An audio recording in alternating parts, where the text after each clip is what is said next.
Hi guys, welcome back to my channel. My name is Christian. If it's your first time seeing me, then go ahead and like this video because I know you're going to like it already. Subscribe and turn on those post notifications so you never miss another upload. And if you already are subscribed, then hey girl, welcome back. So today guys, we are going to be kind of doing a little story time. I'm kind of just going to be telling you guys about my spiritual journey. I got this really great suggestion to do this video today while I was on live on my Facebook. If you guys aren't on my Facebook, you should go and check it out. I go on live every single morning and do donation-based tarot readings.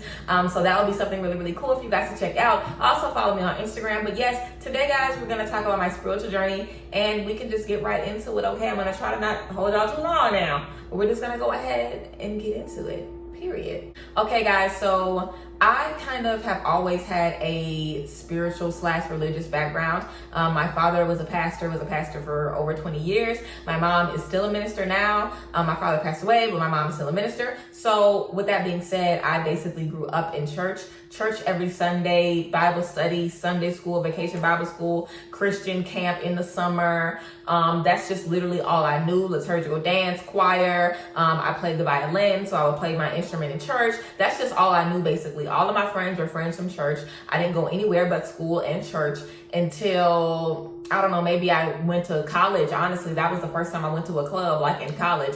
But all of my life, I literally was just at church and at home. So yeah, my relationship with God was very decent, very good. The same views that I have now were kind of the same ones that were taught to me. My mom basically and my dad kind of instilled to me that, you know, you talk to God like you're talking to a friend, like you're talking to anyone. You ask for things and you try to be a good person and good is going to come to you, and you treat people how you want to be treated, and, you know, you do good things and good things come your way. And, you know, if you're having a bad day, you pray about it, you believe it's going to be done. You have faith that He's going to make a way and it's going to happen. You know what I'm saying? That's basically, you know, what I was taught. I was baptized when I was about 12. I did not want to be baptized, girl. I was so scared. I thought I was going to drown. But I don't even know why I brought that up. But needless to say, you know, I've always been in church, literally. When I went to college, it was up to me to find my own church home. And I did find a church that I really liked and was going to. By the way, I was raised in a Christian Southern Baptist church. So yeah, very Christian, very Southern Baptist, the hooping, the hollering, the falling out and speaking in tongues, all that good stuff. So yeah, when I went to school in New Orleans, I found a church that I really liked. But I honestly did not really go that much.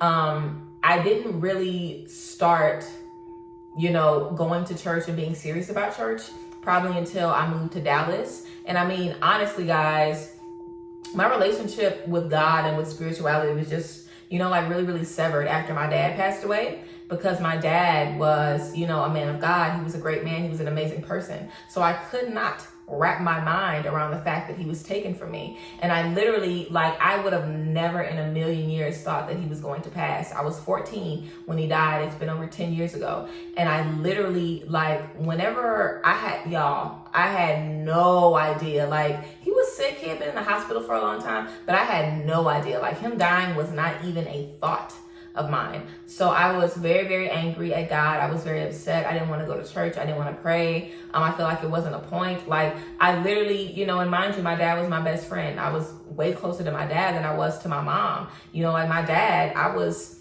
you know, like very distraught. My life ended, you know, like it was a death that happened in me whenever my dad passed. And I didn't want to hear nothing about no God or no church. I was not playing. I was over it.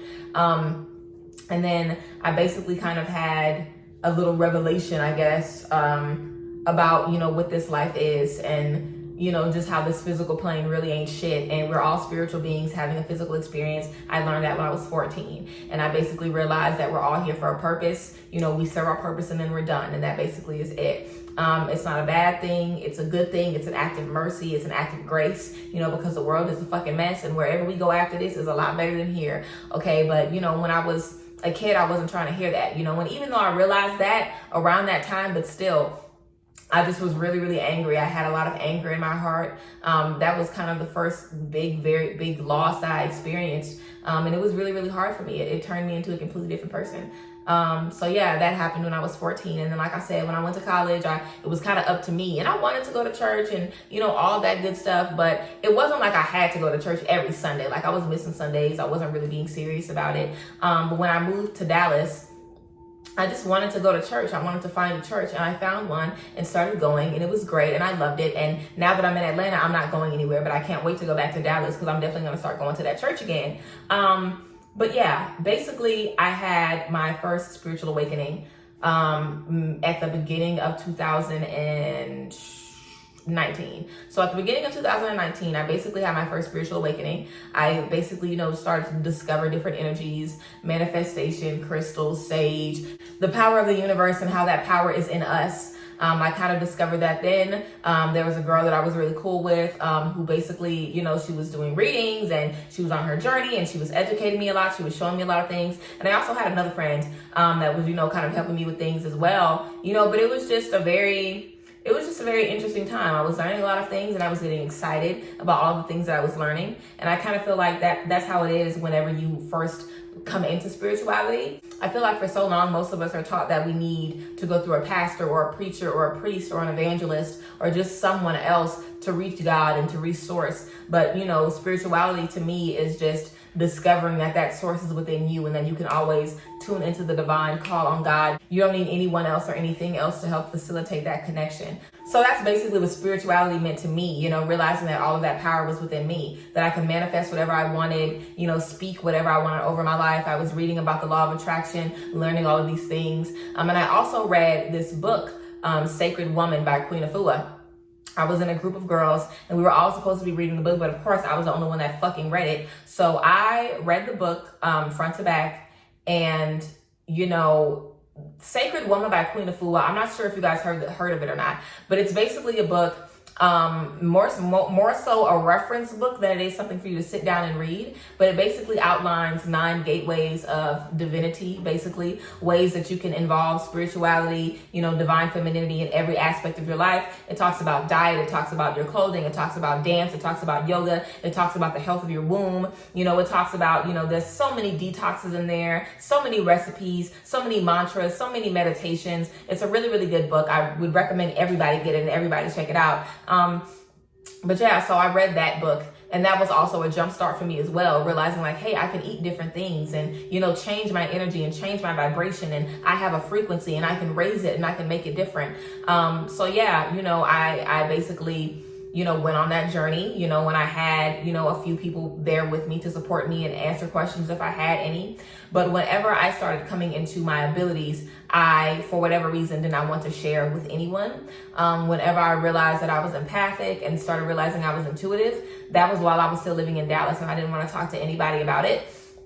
And, I basically really felt some type of way because I figured that when I discovered these abilities and discovered these things, I was going to be really, really excited to share with other people. And I didn't want to tell anybody about it because I felt like people wouldn't take me seriously or people would judge me. And I don't like being made to feel embarrassed. I hate that. And I hate, like a lot of times I feel like whenever you're on this journey, especially when you know people or you're around people who might be further in their journey than you are, you know what I'm saying? They can kind of make you feel like, I don't know, they just kind of make you feel some type of way. And I just didn't want that energy around me, obviously, because I never talked or opened up about anything that I was really experiencing.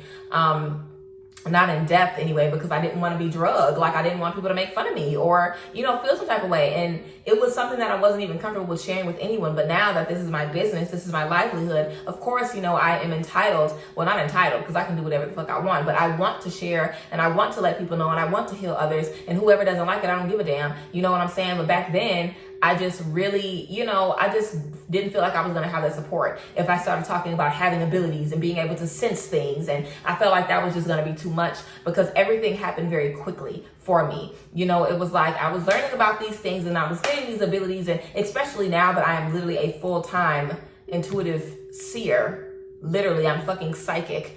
It's like, I'm sure there's people who don't take me seriously. But again, I don't give a damn, so I have some cards in my hand. I'm just going to start shuffling them. I like shuffling my cards. It's kind of therapeutic for me. But yeah, I just for me, the biggest consensus for me has just not been, I just never want to be made fun of. I never want to feel embarrassed. I never want to feel weird, and it's something that I really had to deal with. And now I don't care. I let everybody know what I do and I don't give a damn. But it was really, I just felt like I was going to be made fun of. And it's not like these people weren't spiritual. They were spiritual. I just felt like they weren't, I felt like they were going to play with me. And I felt like they didn't think that I was really serious about it. They didn't feel like I was really on my journey and really growing. So I didn't feel compelled to really share anything with anybody. And that bothered me because I wanted to share, but I intuitively was like, I'm not saying nothing to nobody because I know how it's going to be received. And I didn't really like that. So, that's kind of when I started kind of keeping everything to myself. I was in a relationship at the time, so I was sharing what was going on, with my partner at the time. But I really wasn't really talking too much in depth with anyone or to anyone about whatever I was experiencing. That's just kind of how I am. I like to keep some stuff to my chest. I like to keep shit close to me sometimes. So that's just how I felt. So yeah, I went on that first spiritual journey. It was nice. It was a beautiful awakening. I started doing cord cutting rituals, basically ridding myself of traumas from the past, doing a lot of shadow work, discovering, like the pain that I was dealing with, the trauma that I was holding on to, discovering how I could let go of those things and be better and learn more. So I was doing a lot of shadow work, learning a lot about myself and learning a lot about the people around me as well. Then I moved to Atlanta. So my spiritual journey was just a lot of love, a lot of light, a lot of positivity until I moved to Atlanta. Whenever I moved to Atlanta, I was here for about a month, and I posted a vlog about this. I was here for about a month, and I did not have a stable place to stay. I was in and out of Airbnbs. Now, mind you, I was in a relationship at this time, but if you know me, you know that. But myself and the person I was in a relationship with at that time, we were in and out of Airbnb, staying with friends. It was problem after problem after problem. My anxiety was really, really bad. My depression was really, really bad. I was having manic episodes. My skin was a mess. My hair was a mess. I was not taking care of myself. I was literally eating like fucking beans and like frozen bags of vegetables for a month. It was a really, really hard time for me. I didn't have my animals the entire time because I wanted them to be with sitters where they could be in a nice, stable environment and they wouldn't be in and out of the kennel. And I didn't want them to be living like that. So, it was just really, really, really hard for me to go through all of that and not even have my animals with me. And mind you, I was in a relationship, but the relationship fucking ended and I knew it was going to end. So it's like, I didn't really feel comfortable admitting to her. It was just a lot that was going on. But that was my second spiritual awakening. And that has brought me to this place that I am now. But that second spiritual awakening, I felt very, very alone. I felt like I couldn't talk to anyone and I couldn't share with anyone. And I kind of felt like that before, but this was on an extreme level. Like I didn't even want to say what I was dealing with out loud. Like I couldn't even verbalize it. I didn't even want to talk. Like I literally had nothing to say. I was feeling very, very confused. I had a million thoughts running through my head at once. I never really was interested in tarot up until that point, but I started looking at different readings and stuff online just to kind of get some clarity. You know what I'm saying? Now I know that I was going through a karmic cycle at that time, but it was just really, really hard. My third eye was opening. I was seeing all kind of apparitions and spirits and shit. I was getting visions of past lives and my higher self was coming talking to me. And, it was just really, really, really hard. There was so much instability and so much confusion and so much chaos. And, I just remember feeling like shit. I remember like just not even having a willpower to do anything. Not feeling grounded at all. Feeling like I didn't even know who the fuck I was. I had no idea what I wanted to do, where I was going. And mind you, this was this year. This was just a few months ago. So, I feel like I know I'm a completely different person from that point. I definitely experienced a death, in me again. There was just a huge shift that happened within me whenever that was going on. And it was just a lot. It was a lot to take in. It was just a lot, man. But God is good because we're in a better place now. But, I basically did not have anyone but myself and God. And then when my relationship ended, I really didn't have anyone but me and God. And I just, I wanted answers. I wanted clarity. I wanted understanding. I randomly just got called to buy some tarot cards. I wanted to do some readings for myself so I could get clarity whenever I wanted to. So I went ahead and did that. My cards came and I did a few readings on myself, and then I started reading for strangers. I literally made a post on Facebook and just did a couple of readings for people that I had no idea who they were or what they had going on, and it was accurate from the jump. To this day, I've never done a reading for anyone that hasn't been accurate. I'm sure that day will come, but it has not come yet. And you know, I just realized that I had found my calling, that I had found my gift, and that all of these tower moments and all of this strife and confusion and pain and isolation that I was feeling, it was bringing me to this moment. And I literally, you know, I kind of had to just be broken down to nothing and rebuild myself up on this solid foundation, you know, where I am talking to God every day and talking to my ancestors every day and allowing my spirit guides to lead me and manifesting whatever I want and bringing whatever I want into my life and making my life exactly what I want it to be because I know I deserve it. You know, it's been a very interesting road. I'm not sure if I'm going to have more spiritual awakenings. I probably will. I'm sure there's always room to learn, grow, and heal, and transform, and transcend. I know I'm still going to be learning and growing, you know, but that's kind of basically what my spiritual journey was. You know, I've always had a relationship with God. God has never left me, ever. And you know, the universe will never leave us. Source never leaves us. We all have callings over our lives. In one way or the other, you will find it. I also want to say that before I even moved to Atlanta, I knew I didn't have no business going to Atlanta. I knew I didn't. And, you know, talking to, you know, my ex, we both said, like, we knew that we weren't gonna like be together. Like, it was months before we even moved, and we were starting to think like, well, I don't know if this is gonna last, you know what I'm saying? But, you know, of course, not wanting to take any action and thinking that everything is gonna get better, you know. So definitely now I move with spirit first. I always trust God. I always trust source. I always trust my intuition. It has never led me wrong, not once. I don't give a fuck what anybody else got to say. I don't care how anybody else thinks. If my intuition says jump, I'm fucking getting my ass up in the air. I don't care if I look crazy. I do not care. I trust myself utterly and completely. I have never trusted myself more. I have never, you know, been in a high space as I'm in right now. I am in a really, really high space. I'm in a really good space mentally, physically, emotionally. I love myself. I love what I look like. I love what I do. I love the people that, you know, are around me and who are supporting me in this. I have a beautiful community of you guys, and on Facebook and on Instagram, you know, that's supporting me and leading me, you know, so, and allowing me to lead them. We are leading each other through this. We are all healing here. So yeah, you know, that's basically it, I guess.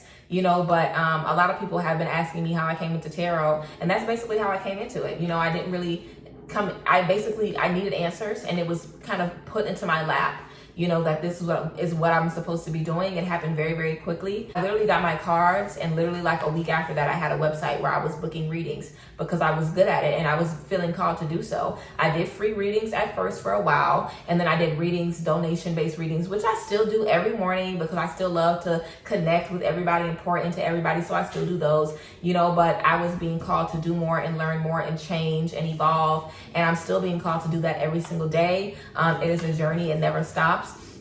If anyone has any questions, feel free to ask them. I will have my website down below. I always have my website down below. I also offer spiritual advisory sessions now. So if you guys, you know, have any specific questions or anything, I mean, the spiritual advisory session is literally just a 30-minute video chat where you are able to pick my brain and ask me any questions that you have about spiritual development. And then we will also do a reading for you to make sure that you are on your right path. So yes, I'm excited for what's to come. I'm excited that someone thought to give me this really, really great, cool, video topic so I could share this with you guys.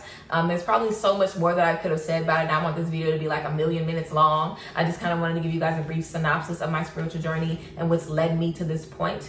You guys have been with me. I made this channel almost 4 years ago. Like, I made this channel a really long time ago, and I've experienced so much evolution, so much growth, so much loss, you know, so many wins as well. And I'm excited to take you guys back to Dallas with me and, you know, just kind of kick everything off once again. So yes, again, I'm excited that I'm happy that I was able to just kind of vent to you guys a little bit and just kind of share my journey with you guys. I hope that this was helpful to someone. I hope that someone was able to relate to what I had to say. I hope that everything I said makes sense. I always feel like I get on here and be rambling. But yeah, I love you guys. I appreciate you. I honor you. I see you. I value you. I hope you guys are having a good day. And yeah, I will see you guys next time. Bless.